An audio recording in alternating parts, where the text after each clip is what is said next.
Assalamualaikum warahmatullahi wabarakatuh. Kami dari kelompok 6 akan memaparkan materi tentang kompetensi pedagogik. Sebelumnya, perkenalkan saya Putri Nurul Aziza dengan NIM akhir 06. Perkenalkan, saya Ulfianti Nawasi Rahayu dengan NIM akhir 07. Perkenalkan, nama saya Diva Nanda Dewi Fortuna dengan NIM akhir 025. Perkenalkan, nama saya Ayusi Budri Agustin dengan akhiran NIM 28. Yuk kita sama-sama simak videonya. Salah satu kompetensi yang harus dimiliki oleh seorang guru yang profesional ialah kompetensi pedagogik.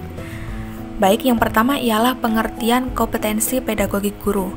Namun sebelum masuk pada kompetensi pedagogik guru, kita harus mengetahui terlebih dahulu apa itu kompetensi guru. Kompetensi guru merupakan seperangkat kewenangan, pengetahuan, dan kemampuan serta perilaku yang harus dimiliki, dihayati, dikuasai, dan diaktualisasikan dalam melaksanakan tugas profesi sebagai guru. Kemudian, untuk pengertian kompetensi pedagogik guru, menurut Peraturan Pemerintah Republik Indonesia Nomor 19 Tahun 2005 tentang Standar Nasional Pendidikan pada penjelasan Pasal 8 Ayat 3 butir A, mendeskripsikan bahwasanya kompetensi pedagogik adalah kemampuan mengelola pembelajaran peserta didik yang meliputi pemahaman terhadap peserta didik, perancang dan pelaksanaan pembelajaran, evaluasi hasil belajar, dan pengembangan peserta didik untuk mengaktualisasikan berbagai potensi yang dimilikinya. Kompetensi pedagogik diperlukan oleh guru agar proses pembelajaran lebih terarah, efektif, dan dapat mengantarkan peserta didik pada tujuan pembelajaran. Kompetensi pedagogik yang dimiliki guru dapat digunakan untuk mengetahui dan memahami lebih mendalam karakteristik belajar peserta didik. Dengan memiliki kompetensi pedagogik yang baik, diharapkan guru dapat memahami landasan pendidikan, mampu menerangkan teori belajar, dan menentukan strategi pembelajaran berdasarkan karakteristik peserta didik, dan mampu menyusun rancangan pembelajaran berdasarkan strategi yang tepat. Tujuan dari kompetensi pedagogik bagi guru adalah membantu guru dalam memahami landasan pendidikan. Hal ini dikarenakan proses pendidikan dijalankan berdasarkan landasan pedagogis yang menekankan kepada pemahaman teori belajar mengajar, penentuan strategi belajar berdasarkan karakteristik peserta didik, dan rancangan pembelajaran yang disusun sesuai dengan standar kompetensi dan kompetensi dasar mata pelajaran. Kompetensi pedagogik memudahkan guru menetapkan strategi, metode, dan pendekatan yang digunakan dalam mewujudkan tujuan pembelajaran. Kompetensi pedagogik memberi bekal pada guru keilmuan tentang bagaimana memahami dunia peserta didik, perkembangan peserta didik, fenomena pendidikan secara sistematis, panduan mendidik peserta didik, menghindari kesalahan dalam mendidik peserta didik, dan memahami potensi. Kompetensi pedagogik memiliki fungsi sebagai berikut. Yang pertama, lebih memahami fenomena pendidikan secara sistematis. Yang kedua, memberikan petunjuk mengenai apa yang harus dilakukan oleh pendidik. Hal ini berkaitan dengan strategi yang akan dipilih oleh pendidik dalam kegiatan belajar mengajar. Yang ketiga, menghindari terjadinya kesalahan dalam praktik mendidik anak, yaitu kesalahan konseptual, teknis, dan kekeliruan yang bersumber dari kepribadian pendidik. Yang keempat, membantu mengenal diri sendiri dan melakukan koreksi. Melalui kompetensi pedagogik, pendidik akan mengetahui kekuatan dan kelemahan diri, melakukan evaluasi kegiatan belajar dan mengajar, serta mengembangkan proses belajar di kelas. Selanjutnya, manfaat kompetensi pedagogi. Manfaat kompetensi pedagogi dibagi menjadi dua, yakni bagi guru dan bagi peserta didik. Yang pertama bagi guru, yakni mampu memahami peserta didik dengan menerapkan prinsip-prinsip perkembangan kognitif. Guru dapat mengenali perkembangan siswa dan mencerminkannya dalam proses pembelajaran, sehingga guru diharapkan mampu merancang strategi pembelajaran yang sesuai dengan karakteristik dan kebutuhan kompetensi peserta didik. Yang kedua, bagi peserta didik, yakni terpenuhinya rasa ingin tahu mereka, karena guru dapat menganalisis kemampuan siswa dan menentukan hal-hal yang perlu diperdalam. Siswa juga seharusnya berani mengemukakan pendapat dalam menyelesaikan masalah, memiliki rasa percaya diri yang tinggi, bersikap sopan, mematuhi aturan, disiplin dalam belajar, memiliki jiwa kepemimpinan, dan membantu menciptakan suasana belajar yang kondusif. Materi selanjutnya itu mengenai pelaksanaan kompetensi pedagogi guru. Kompetensi pedagogi guru ini dilaksanakan berdasarkan Peraturan Menteri Pendidikan Nasional Republik Indonesia Nomor 16 Tahun 2007 tentang standar kualifikasi akademik dan kompetensi guru. Peraturan ini secara spesifik menjelaskan mengenai apa sajakah kompetensi inti guru dan bagaimanakah kompetensi guru mata pelajaran yang sesuai dengan kompetensi inti tersebut. Secara lebih jelas, hal ini dibahas pada tabel 3 bagian standar kompetensi guru mata pelajaran di SDMI, SMP-MTS, SMA-MA, dan SMK-MAK. Kompetensi pedagogik yang pertama dalam kompetensi inti guru adalah menguasai karakteristik peserta didik dari aspek fisik, moral, spiritual, sosial, kultural, emosional, dan intelektual. Sedangkan rincian dalam kompetensi guru mata pelajaran yang pertama, memahami karakteristik peserta didik yang berkaitan dengan aspek fisik, intelektual, sosial, emosional, moral, spiritual, dan latar belakang sosial budaya. Yang kedua, mengidentifikasi potensi peserta didik dalam mata pelajaran yang diampu. Yang ketiga, mengidentifikasi bekal ajar awal peserta didik dalam mata pelajaran yang diampu. Dan yang keempat, mengidentifikasi kesulitan belajar peserta didik dalam mata pelajaran yang diampu. Kompetensi pedagogi yang kedua yaitu menguasai teori belajar dan prinsip-prinsip pembelajaran yang mendidik. Rincian pada kompetensi guru mata pelajaran yaitu yang pertama, memahami berbagai teori belajar dan prinsip-prinsip pembelajaran yang mendidik terkait dengan mata pelajaran yang diampu. Dan yang kedua, adalah menerapkan berbagai pendekatan, strategi, metode, dan teknik pembelajaran yang mendidik serta kreatif dalam mata pelajaran yang diampu. Kompetensi pedagogi yang ketiga yaitu mengembangkan kurikulum yang terkait dengan mata pelajaran yang diampu. Rinciannya yaitu yang pertama, memahami prinsip-prinsip pengembangan kurikulum. Yang kedua, menentukan tujuan pembelajaran yang diampu. Yang ketiga, menentukan pengalaman belajar yang sesuai untuk mencapai tujuan pembelajaran yang diampu. Yang keempat, memilih teori pembelajaran yang diampu yang terkait dengan pengalaman belajar dan tujuan pembelajaran. Yang kelima, menata materi pembelajaran secara benar sesuai dengan pendekatan yang dipilih dan karakteristik peserta didik. Dan yang keenam, mengembangkan indikator dan instrumen penilaian. Kompetensi pedagogik yang keempat yaitu menyelenggarakan pembelajaran yang mendidik. Rinciannya yaitu, pertama, memahami prinsip-prinsip perancangan pembelajaran yang mendidik. Yang kedua, mengembangkan komponen-komponen rancangan pembelajaran. Yang ketiga, menyusun rancangan pembelajaran yang lengkap, baik untuk kegiatan di dalam kelas, laboratorium, maupun lapangan. Yang keempat, melaksanakan pembelajaran yang mendidik di kelas, di laboratorium, dan di lapangan dengan memperhatikan standar keamanan yang dipersyaratkan. Yang kelima, menggunakan media pembelajaran dan sumber belajar yang relevan dengan karakteristik peserta didik dan mata pelajaran yang diampu untuk mencapai tujuan pembelajaran secara utuh. Dan yang keenam, yaitu mengambil keputusan transaksional dengan pembelajaran yang diampu sesuai dengan situasi yang berkembang. Kompetensi inti guru yang kelima yakni memanfaatkan teknologi informasi dan komunikasi untuk kepentingan pembelajaran. Dalam realisasinya adalah memanfaatkan teknologi informasi dan komunikasi dalam pembelajaran yang diampu. Lalu yang keenam, memfasilitasi pengembangan potensi peserta didik untuk mengaktualisasikan berbagai potensi yang dimiliki. Dalam realisasinya terdapat dua, yakni yang pertama menyediakan berbagai kegiatan pembelajaran untuk mendorong peserta didik mencapai prestasi secara optimal. Yang kedua, menyediakan berbagai kegiatan pembelajaran untuk mengaktualisasikan potensi peserta didik, termasuk kreativitasnya. Lalu yang ketujuh, yakni berkomunikasi secara efektif, empatik, dan santun dengan peserta didik. Realisasinya yakni yang pertama, memahami berbagai strategi berkomunikasi yang efektif, empatik, dan santun secara lisan, tulisan, atau bentuk lain.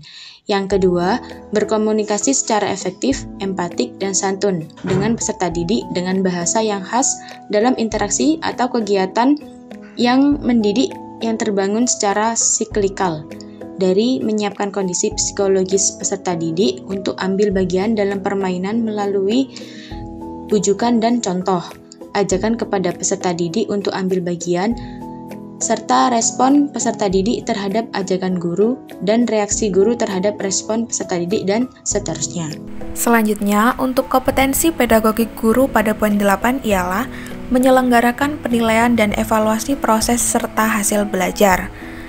Nah, dalam kompetensi pedagogik guru mata pelajaran, terdapat beberapa butir yang harus dipahami oleh guru, yakni memahami prinsip-prinsip penilaian dan evaluasi proses serta hasil belajar sesuai dengan karakteristik mata pelajaran yang diampu. Kemudian, guru juga menentukan aspek-aspek proses serta hasil belajar yang penting untuk dinilai dan dievaluasi sesuai dengan karakteristik mata pelajaran yang diampu. Guru juga menentukan prosedur penilaian dan evaluasi proses dan hasil belajar. Guru juga mengembangkan instrumen penilaian dan evaluasi proses dan hasil belajar, mengadministrasikan penilaian proses dan hasil belajar secara berkesinambungan dengan menggunakan berbagai instrumen, menganalisis hasil penilaian proses dan hasil belajar untuk berbagai tujuan, serta melakukan evaluasi proses dan hasil belajar. Kemudian, untuk poin 9 pada kompetensi pedagogi guru ialah memanfaatkan hasil penilaian dan evaluasi untuk kepentingan pembelajaran. Pada poin ini, guru menggunakan informasi hasil penilaian dan evaluasi untuk menentukan ketuntasan belajar. Guru juga menggunakan informasi hasil penilaian dan evaluasi untuk merancang program remedial dan pengayaan, mengkomunikasikan hasil penilaian dan evaluasi kepada pemangku kepentingan, serta memanfaatkan informasi hasil penilaian dan evaluasi pembelajaran untuk meningkatkan kualitas pembelajaran. Dan pada poin terakhir atau poin 10 ialah melakukan tindakan reflektif untuk peningkatan kualitas pembelajaran. Pada poin terakhir ini, guru melakukan refleksi terhadap pembelajaran yang telah dilaksanakan, kemudian memanfaatkan hasil refleksi untuk perbaikan dan pengembangan pembelajaran dalam mata pelajaran yang diampu, dan terakhir, melakukan penelitian tindakan kelas untuk meningkatkan kualitas pembelajaran dalam mata pelajaran yang diampu. Berikutnya yaitu mengenai contoh implementasi kompetensi pedagogik guru bahasa Indonesia yang diambil berdasarkan penelitian oleh Bara dan kawan-kawan pada tahun 2023 yang dilaksanakan di MTS Negeri 3 Medan. Aspek kompetensi pedagogik guru yang pertama yaitu mengenai pemahaman wawasan atau landasan pendidikan. Di sini, guru memiliki wawasan tentang berbagai teori dan pendekatan pembelajaran bahasa dan sastra, serta memahami strategi belajar yang inovatif. Kompetensi pedagogik guru yang kedua yaitu mengenai pemahaman terhadap peserta didik. Di sini, pemahaman guru terhadap karakteristik siswa dilakukan dengan memahami keunggulan dan juga kekurangan dari siswa. Kompetensi pedagogik guru yang ketiga yaitu mengenai pengembangan kurikulum atau silabus. Hal ini dilakukan salah satunya adalah dengan cara menerapkan sistem program pembelajaran berbasis SKS. Implementasi kompetensi pedagogik yang keempat yaitu perancangan pembelajaran. Guru merancang sistem pembelajaran yang menggunakan sumber daya yang ada. Semua kegiatan pembelajaran dari awal hingga akhir direncanakan secara strategis. Rencana-rencana ini dibuat dalam RPP. Guru Bahasa Indonesia di MTS Negeri 3 Medan menyiapkan RPP di awal semester agar proses pembelajaran tersistematis dan menyesuaikan dengan kebutuhan peserta didik, serta berinovasi dalam mengembangkan strategi dan model pembelajaran. Mengantisipasi masalah yang mungkin terjadi dalam penerapan RPP yang dibuat, Guru Bahasa Indonesia melakukan diskusi melalui kegiatan MGMP atau musyawarah guru mata pelajaran di sekolah maupun mengikuti pelatihan yang diadakan MTS Negeri 3 Medan dengan mengundang narasumber sesuai dengan permasalahan yang ingin dikaji. Implementasi yang kelima yaitu pelaksanaan pembelajaran yang mendidik dan dialogis. Proses pembelajaran Guru Bahasa Indonesia di MTS Negeri 3 Medan menghubungkan materi pembelajaran dengan manfaat secara praktis di kehidupan nyata sehingga para peserta didik merasa lebih dekat dengan pembahasan yang disajikan. Guru Bahasa Indonesia juga melakukan sistem pembelajaran UKBM atau Unit Kerja Belajar Mandiri yang dapat membantu siswa dalam mengembangkan kemandirian dalam belajar, meningkatkan kemampuan siswa dalam memecahkan masalah secara mandiri dan mengeksplorasi serta mengekspresikan ide-ide peserta didik. Yang selanjutnya yakni pemanfaatan teknologi pembelajaran. Guru Bahasa Indonesia di MTS Negeri 3 Medan memanfaatkan teknologi dalam proses pembelajaran berupa infokus dalam menampilkan video pembelajaran untuk menambahkan pemahaman dan interaktif dalam pembelajaran. MTS Negeri 3 Medan juga memperbolehkan penggunaan gadget dengan syarat dipergunakan untuk pembelajaran sehingga pada saat pemberian bahan ajar berupa video, kuis, dan latihan dapat menggunakan gadget. Guru Bahasa Indonesia juga memanfaatkan aplikasi dan website seperti Google Form, Quizzes, dan aplikasi berbasis pembelajaran interaktif. Sarana dan prasarana juga menunjang peningkatan keterampilan siswa dengan menyediakan kelas meeting yang ditujukan untuk memperkenalkan potensi peserta didik di MTS Negeri 3 Medan. Yang terakhir yakni evaluasi hasil belajar. Evaluasi hasil belajar peserta didik ditentukan melalui penilaian kelas, tes kemampuan dasar, penilaian akhir unit pelatihan, dan sertifikasi serta evaluasi program. Evaluasi hasil belajar dilakukan pada akhir tahun dengan mengakumulasikan penilaian dan hal yang harus diperbaiki. Kelebihan kompetensi pedagogik guru terbagi menjadi 5, yakni yang pertama, pemahaman yang mendalam terhadap karakteristik siswa. Guru mampu mengenali kebutuhan, potensi, dan perbedaan individu siswa sehingga dapat memberikan pendekatan pembelajaran yang sesuai. Yang kedua, perencanaan pembelajaran yang efektif. Guru yang memiliki kompetensi pedagogik mampu menyusun rencana pembelajaran atau RPP yang sistematis dan relevan, disesuaikan dengan kurikulum dan kebutuhan siswa. Yang ketiga, pengelolaan kelas yang baik. Guru dapat menciptakan suasana belajar yang kondusif, menjaga kedisiplinan, dan memotivasi siswa untuk belajar secara aktif. Yang keempat, penguasaan strategi pembelajaran. Guru mampu menerapkan berbagai metode dan media pembelajaran yang kreatif dan sesuai dengan materi serta kemampuan siswa. Dan yang terakhir, pemberian evaluasi yang tepat. Guru dapat merancang alat evaluasi yang valid untuk mengukur kemampuan siswa, memberikan umpan balik yang konstruktif, dan memperbaiki proses pembelajaran berdasarkan hasil evaluasi. Selanjutnya yaitu mengenai kekurangan dalam sistem kompetensi pedagogi guru di Indonesia. Sistem kompetensi pedagogi guru di Indonesia menghadapi berbagai tantangan yang signifikan yang berdampak pada kualitas pendidikan secara keseluruhan. Berikut adalah beberapa kekurangan utama yang teridentifikasi dalam sistem ini. Yang pertama yaitu mengenai rendahnya kualifikasi dan sertifikasi guru. Perihal kualifikasi akademik, sekitar 25% dari 3,9 juta guru di Indonesia belum memenuhi syarat kualifikasi akademik minimal, yaitu S1 atau D4, terutama di daerah yang tertinggal. Hal ini menyebabkan banyak guru yang tidak memiliki dasar pendidikan yang memadai untuk mengajar secara efektif. Yang kedua yaitu mengenai sertifikasi. Lebih dari 50% guru belum memiliki sertifikat profesi yang merupakan syarat untuk mendapatkan tunjangan profesi. Ketidakmampuan untuk mengikuti proses sertifikasi ini mengakibatkan rendahnya standar kompetensi pedagogik. Yang kedua yaitu mengenai kurangnya pengembangan profesional berkelanjutan. Perihal program peningkatan keprofesian, banyak guru tidak terlibat dalam program peningkatan keprofesian berkelanjutan atau PKB karena kurangnya motivasi untuk belajar dan mengembangkan diri. Hal ini menciptakan stagnasi dalam keterampilan dan pengetahuan pedagogik mereka. Kemudian perihal inovasi dan penelitian, guru seringkali tidak mau menulis atau melakukan publikasi ilmiah yang penting untuk pengembangan profesional. Mereka cenderung merasa cukup hanya dengan mengajar tanpa mencari cara baru untuk meningkatkan metode pengajaran mereka.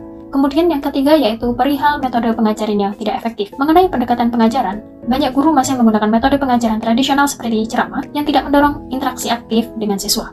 Hal ini kemudian mengurangi efektivitas pembelajaran dan keterlibatan siswa. Kekurangan dalam sistem kompetensi pedagogi guru di Indonesia selanjutnya ialah dalam penggunaan teknologi. Terdapat kesulitan dalam penggunaan teknologi pendidikan, di mana banyak guru tidak mampu memanfaatkan sumber daya digital untuk mendukung proses belajar mengajar. Seperti yang kita tahu bahwasanya banyak guru-guru di Indonesia, terutama di pelosok-pelosok atau daerah terbelakang, masih banyak guru-guru yang belum bisa menggunakan teknologi atau memanfaatkan teknologi untuk mendukung pembelajaran di kelas. Kemudian, kekurangan selanjutnya ialah pada evaluasi dan pengawasan yang lemah, terutama pada ujian kompetensi guru atau UKG. Hasil UKG atau ujian kompetensi guru menunjukkan bahwa kompetensi pedagogi guru Indonesia masih rendah, dengan rata-rata nilai di bawah standar kompetensi minimal atau SKM. Rata-rata nasional untuk kompetensi pedagogik hanya 48,94, jauh dari target yang ditetapkan. Kemudian untuk pengawasan kinerja, sistem evaluasi kinerja guru masih lemah dan tidak transparan, sehingga tidak ada umpan balik yang konstruktif bagi guru untuk meningkatkan kompetensinya. Kemudian kelemahan selanjutnya ialah pada kesadaran dan motivasi yang rendah, terutama pada motivasi berbagi pengetahuan. Ada rendahnya kesadaran dan semangat di kalangan guru untuk berbagi pengetahuan dan pengalaman dengan rekan-rekan mereka yang dapat memperkaya pengalaman belajar secara kolektif. Kemudian pada mentalitas cari gampang dalam tanda kutip. Beberapa guru menunjukkan mentalitas mencari jalan pintas dalam menjalankan tugas mereka, sehingga mengabaikan upaya untuk meningkatkan kualitas pengajaran mereka. Kesimpulannya, kekurangan dalam sistem kompetensi pedagogi guru di Indonesia mencakup masalah kualifikasi akademik, kurangnya pengembangan profesional keberlanjutan, metode pengajaran yang tidak efektif, evaluasi kinerja yang lemah, serta rendahnya motivasi dan kesadaran untuk berkembang. Untuk meningkatkan kualitas pendidikan, diperlukan upaya terintegrasi dari pemerintah, lembaga pendidikan, serta komunitas pendidikan untuk memperbaiki aspek-aspek tersebut. Untuk mengatasi kekurangan pada kompetensi pedagogi guru, terdapat solusi yang bisa dilakukan. Yang pertama yaitu peningkatan sertifikasi. Memperkuat program sertifikasi guru dengan penekanan pada kompetensi pedagogik dan profesional yang lebih ketat, serta evaluasi berkelanjutan terhadap hasil sertifikasi. Yang kedua, yakni pengembangan profesional berkelanjutan, mendorong partisipasi aktif guru dalam kelompok kerja MGMP dan pelatihan yang relevan untuk meningkatkan keterampilan mengajar dan kolaborasi antar guru. Yang ketiga, metode pengajaran inovatif, yaitu mengintegrasikan teknologi dan metode pembelajaran yang variatif untuk meningkatkan keterlibatan siswa dan efektivitas pengajaran. Yang keempat, evaluasi dan pengawasan yang kuat, meningkatkan sistem evaluasi kinerja guru secara berkala untuk memastikan peningkatan kualitas pengajaran. Dan yang terakhir adalah motivasi dan kesadaran, membangun budaya literasi dan motivasi di kalangan guru untuk terus belajar dan berbagi pengetahuan.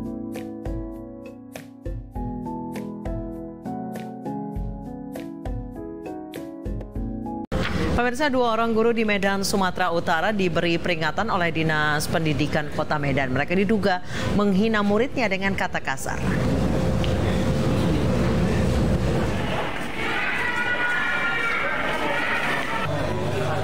Aksi kurang terpuji dilakukan seorang guru terhadap muridnya. Alih-alih memberi pendidikan yang layak, 2 orang guru di SMP Negeri 28 Medan malah menghina anak didiknya.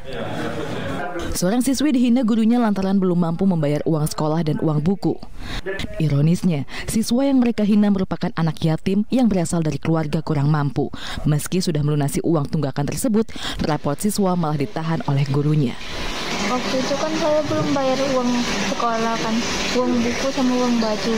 Nah terus gurunya masuk, dia tiba-tiba aja marah-marah kan, kayak gitu. Terus dia bilang kan sama saya, udah bodoh, miskin, kata dia kan, kayak gitu Pak.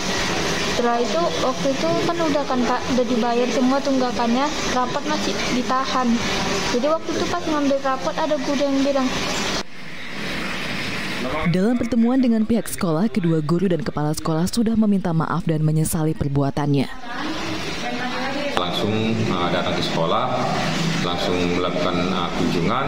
Kita ingin tahu siapa oknum gurunya, kemudian kita ingin tahu seperti apa persoalan sebenarnya. Nah ternyata pada saat di situ mereka sudah memang mengakui khilaf dan mengakui ya salah. Sebenarnya bagi saya menganggap ini masalah ini sudah cukup ya. Ini adalah pelajaran penting, pengalaman yang berharga buat seluruh tenaga pendidik, bahwasanya di sekolah itu tidaklah harus dengan berkata-kata angkuh, dengan berkata-kata sombong, tapi harus bisa menyesuaikan. Guru itulah sebagai orang tua dari siswa di sekolah. Meski sudah saling memaafkan, kedua guru tersebut diberi peringatan tertulis dan membuat pernyataan tidak akan mengulangi tindakan serupa. Namun jika kembali melakukan hal serupa, keduanya akan ditindak sesuai aturan yang berlaku. Membahas masalah ini kami sudah terhubung dengan Wakil Ketua DPRD Kota Medan, Bapak Ihwan Ritonga. Selamat malam Pak Ihwan. Selamat malam Ibu Anita. Pak Iwan, tanggapan Anda terkait ada guru yang menghina muridnya terlepas dari permasalahan apapun? Ya. Halo. Iya Pak, silakan. Jadi sebenarnya itu kejadian sekitar beberapa hari yang lalu, mungkin 5 hari yang lalu seperti itu ya.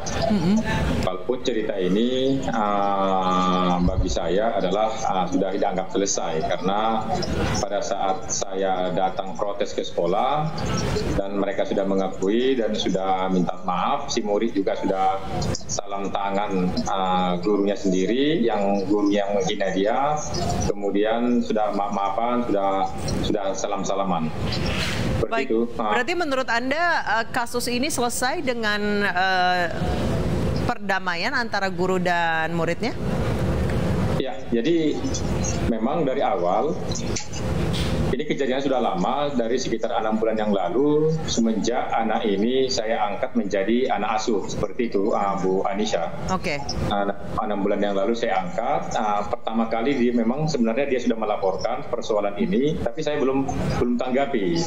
Saya anggapnya itu adalah tantangan buat dia, harus mampu bersaing dan harus bisa menghadapi hal-hal yang seperti itu. Tapi pada saat beberapa hari yang lalu terima rapot, ternyata kejadian itu terulang kembali. Sehingga saya harus datang ke sekolahnya, saya harus ketemu dengan kepala sekolah dan harus ketemu dengan guru yang bersangkutan, seperti itu. Baik, Pak Iwan, ketika Anda bertanya kepada gurunya, sebenarnya apa alasan seorang guru menghina muridnya sendiri? Apa alasannya? Jadi kita tanya, persoalan itu mereka kan awalnya tidak mengakui. Tujuan kami bukan seperti itu, Pak Iwan. Tapi tujuan kami adalah menyampaikan bahwasanya tidaklah kata-kata sekasar itu. Tidaklah mungkin saya sebut dia itu miskin, tapi saya sebut bodoh gitu. Tapi saya bersikeras, nggak mungkin seorang anak yang masih umurnya 14 tahun dan disaksikan oleh ada teman-temannya yang mengakui berbohong, sampai seperti itu, sehingga mereka mengakui. Baik, berarti dari awal, sejak awal gurunya memang tidak ada itikat baik untuk mengakui ya, malah di sisi lain memfitnah anak-anak itu berkata bohong. Iya, awalnya seperti itu. Tapi begitu kita agak keras sedikit, kita personalnya akan sampaikan ke Dinas Pendidikan dan Pak Wali Kota, sehingga terjadilah kejujuran, alhasil minta maaf seperti itu, Ibu. Baik, jadi masalah ini selesai diminta maaf ya Pak, tanpa adanya sanksi khusus untuk kedua guru ini. Ya, jadi kalau persoalan sanksi kita kan terserahkan kepada Dinas Pendidikan, dalam hal ini Wali Kota Medan ya. Terserah. Tapi kemarin permintaan kita yang pertama adalah tidak ada lagi indah-indah berikutnya di sekolah lain. Ini menjadi pengalaman ataupun pelajaran berharga buat di dunia pendidikan. Nah, seperti itu. Baik, berarti sejauh ini tidak ada pertimbangan terhadap kondisi psikologis anak yang telah dihina oleh gurunya sendiri ya Pak ya? Iya, betul. Oke, berarti mengabaikan itu ya Pak ya? Sejauh ini. Ya, betul. Tindakan dari Dinas Pendidikan juga mengabaikan kondisi psikologis anak setelah dihina oleh gurunya dan tetap bersekolah di situ. Anak itu tetap diajar oleh guru itu ya Pak ya? Nah, jadi Dinas Pendidikan sebenarnya sudah memanggil kepala sekolah terkait dan guru terkait, sudah mengklarifikasi. Tapi hari ini sanksinya belum kita mengetahui apa sanksi yang diberikan. Mungkin besok lusa kita akan mencari informasi Dinas Pendidikan terkait apakah ada diberikan sanksi, apakah diberikan hal yang lain, kita nggak tahu, tapi mungkin dalam waktu dekat kita akan mempertanyakan itu. Baik, Pak Iwan, dua guru ini wali kelas dua anak ini atau bukan, Pak? Nah, jadi dua anak ini pertama kan dulu alumni di situ, Bu. Sekarang sudah SMA, tempat putus sekolah 1 tahun, yang seharusnya hari ini dia sudah kelas 2, tapi dia menjadi kelas 1. Begitu saya ketemu dengan anaknya, namanya Amel, Bu. Amel, langsung kita bayari uang sekolahnya, dia daftarkan kembali di salah satu sekolah swasta di terdekat tempat tinggal. Berarti sudah tidak bersekolah di situ lagi ya, Pak ya? Yang SMP masih. Oh, yang SMP masih diajar oleh guru yang menghinanya, Pak? Ini kan kebetulan libur. Besok mereka baru masuk sekolah. Oke, baik. Besok. Baik, terima kasih Pak Ihwan Ritonga atas perhatiannya, dan kami juga berharap kondisi psikologis anak-anak ini tidak terganggu karena dihina oleh gurunya sendiri. Terima kasih Pak Ihwan Ritonga, Wakil Ketua DPRD Kota Medan, telah bergabung bersama kami di iNewsroom. Selamat pagi, selamat siang para pemirsa. Melihat ada beberapa berita di media sosial tentang kasus oknum salah satu guru di daerah Medan yang menghina murid dikarenakan tidak mampu bayar SPP. Kejadian ini tahun 2022. Bagaimana tanggapan kami? Tanggapan kami yang pertama, saya sangat prihatin terhadap kejadian tersebut karena bisa mencoreng nama baik dunia pendidikan di Indonesia. Tidak semestinya seorang guru itu melakukan seorang oknum guru tidak semestinya melakukan hal seperti itu terhadap peserta didik atau guru. Kemudian, bagaimanakah tanggapan tentang atau tanggapan terhadap pelanggaran kompetensi pedagogik? Artinya kejadian itu dikaitkan dengan pelanggaran kompetensi pedagogik. Menurut kami, kasus yang terjadi di daerah Medan pada tahun 2022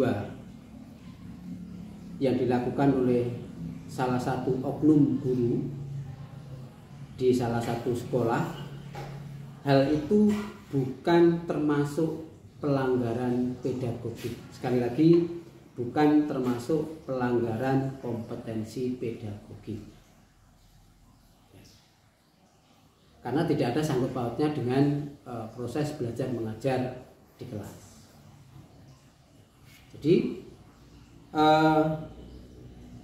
hal itu lebih tepat terhadap pelanggaran kode etik profesi. Jadi mengarah ke kode etik profesi.